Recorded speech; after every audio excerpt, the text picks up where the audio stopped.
looks like it worked.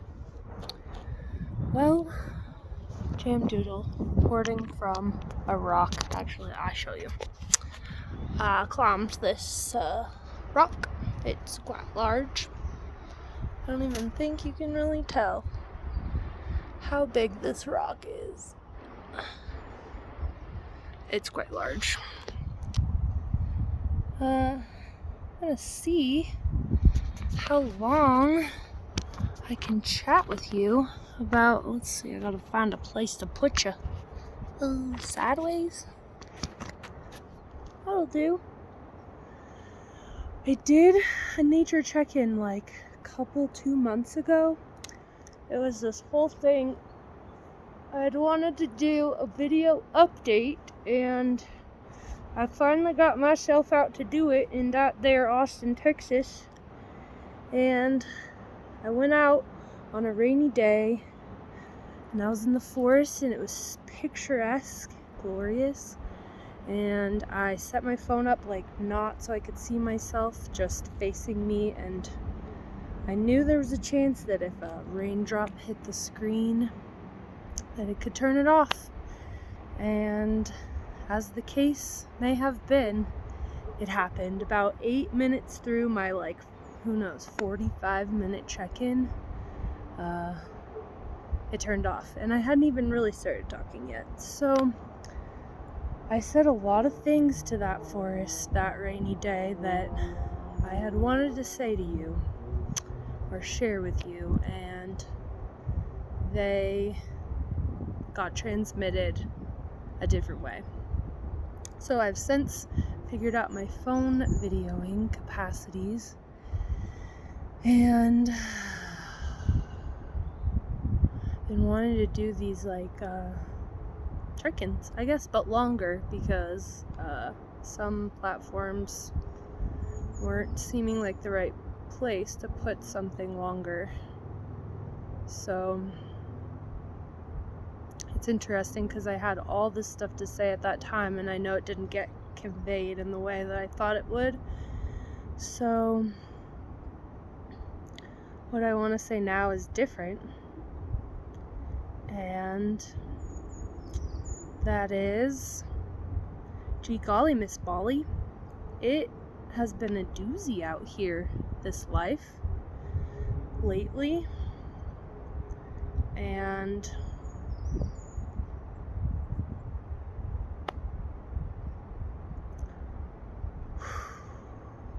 what I would want to be said if I wasn't going to be around past tomorrow, per se, which is not the case, because I'm not the type of person to kill myself, which I know is a subject that's sensitive to many people. I've just never felt the inclination to, the deep possibility that I might actually end this life, because there's just always been something in me that makes me sure somehow from this vantage point that it wouldn't solve whatever agony I happen to be going through in the minute. And I came here, I've always, since I was a teenager, I always had this line going in my mind's eye of I came here to experience this, and I came here to experience it and share it with other people. And so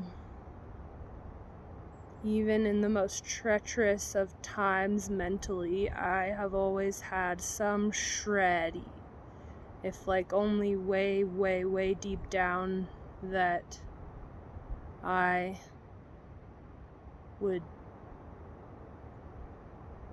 persevere, basically, that I would get through it, and that on the other side I would learn something about being alive that I needed to know, and that other people needed to know was possible to experience without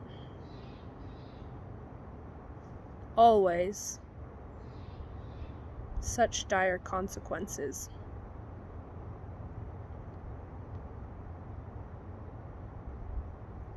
So So I guess that's a lot of what I've been thinking about, is like, how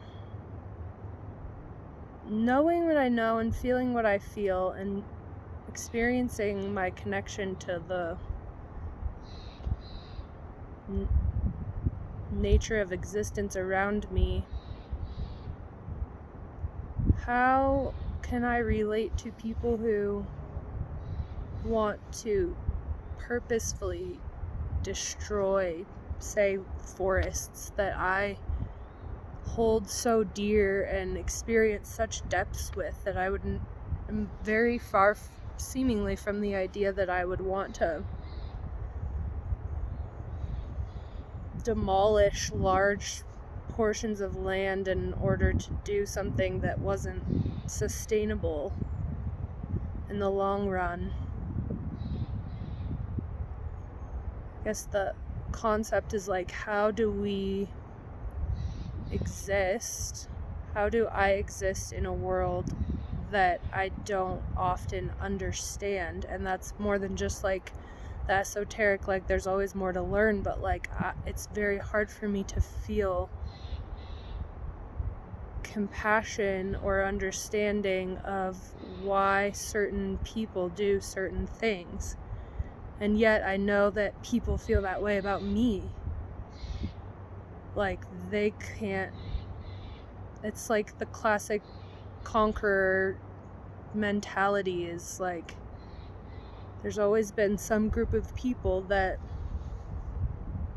couldn't understand the ways of other groups of people or other ways of thought, and did things that that other group of people always were just like, that, why would you do that? Why would you come and kill us all? Like, how does that make sense? Like, I'm supposed to see you as a fellow human, brother, sister, whatever, and yet you can knowingly destroy things that mean so much to me. It's really hard to wrap my mind around that. And I imagine it has been for many, whether they've thought about that or not.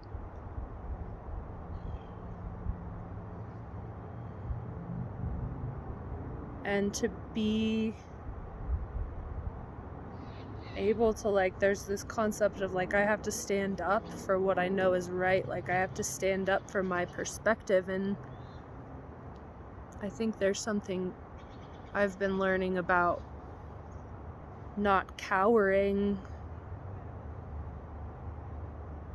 in a context that may not understand me, like not just disappearing because I know I won't be understood, like being able to express my side, even though I sometimes feel inconsequential or meager compared to some of the more like powerful figures of this world.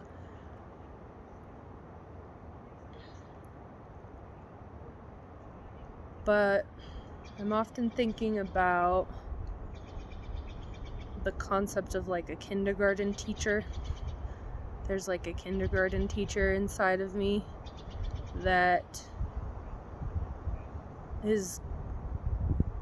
knows that like the old way of teaching kindergarten, so to speak, would be like the kids that don't do the things that fit in with the rules or guidelines of how we've decided to craft this space, like they get punished or exiled or had love revoked from them in order to like teach them some lesson or pass along the information that like you just can't do things. And a lot of those people ended up with really serious complexes that they couldn't be trusted and weren't worthy of having a way of doing things that wasn't considered before them because they're unique. And the kindergarten teacher of my like future ideal is one who knows how to weave together the perspectives of every child in the classroom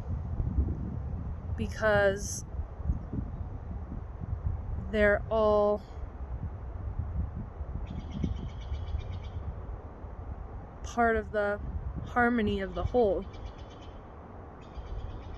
So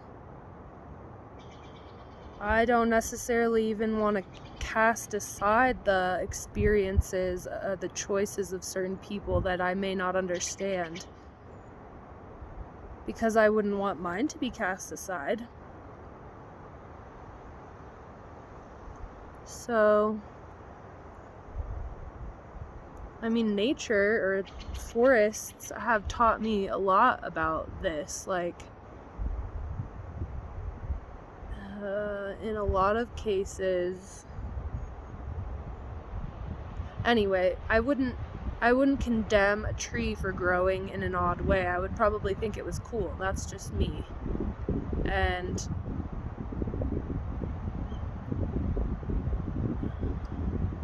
I guess I think a lot about how to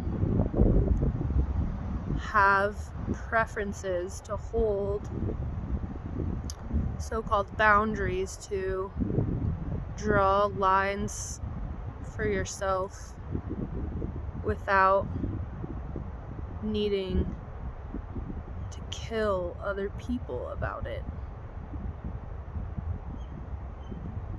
Then there's like the natural world, sure, like in the animal world, you might think you do have to kill other people about it. So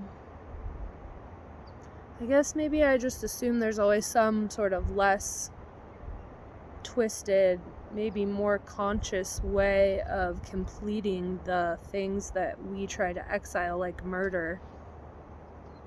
Big topic. How can we create or allow the celebration of certain things that may seem dark or devious? These are fine lines we're dancing with these topics, but I have some imagining that if we were able to purposefully celebrate certain concepts, and maybe that's like if you've seen Westworld, or like virtual reality creates an opportunity for us to practice or to try out things that would otherwise be less allowed in the real world. But then that gets thinking, like, which one is the real world? So it's very elusive. I think the key is in consciousness, honestly.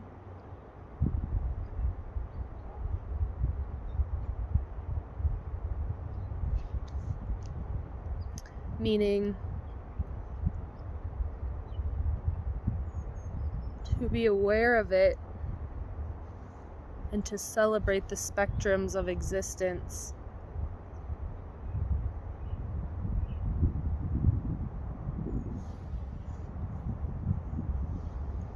Knowing that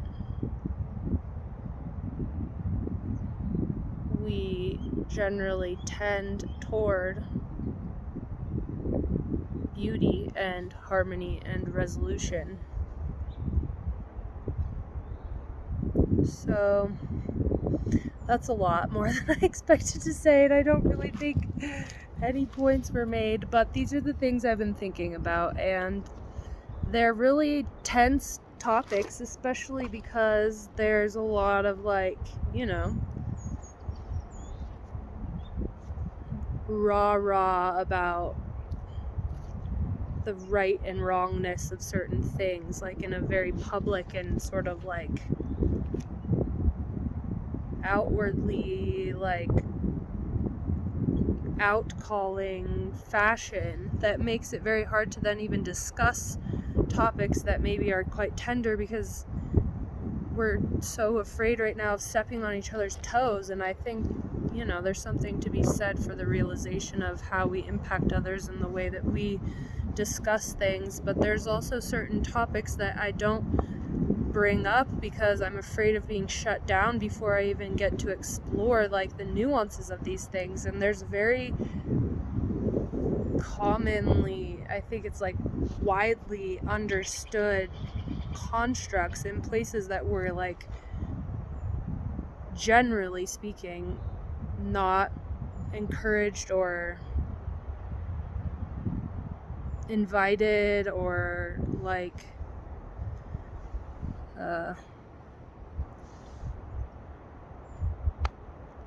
welcome to discuss without being like, oh, I'm gonna unlike you right now because you just said something that was crazy, like you're condoning murder. It's like,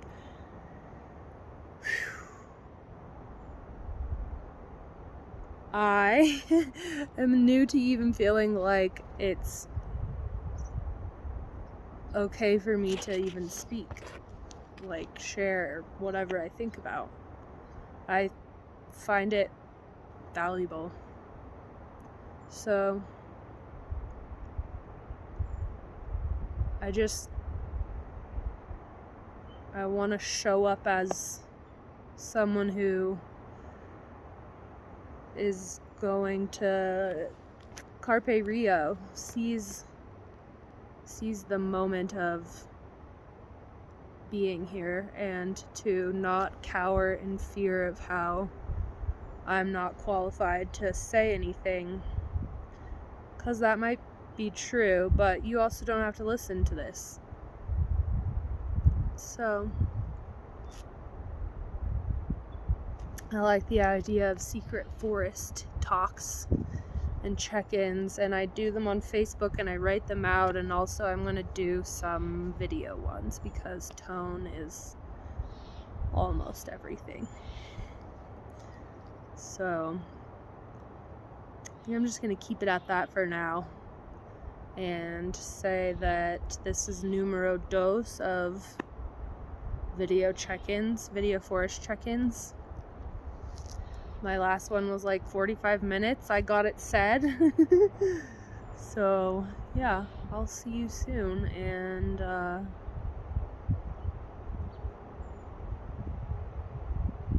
yep. I'm in Lake Tahoe, by the way. See you.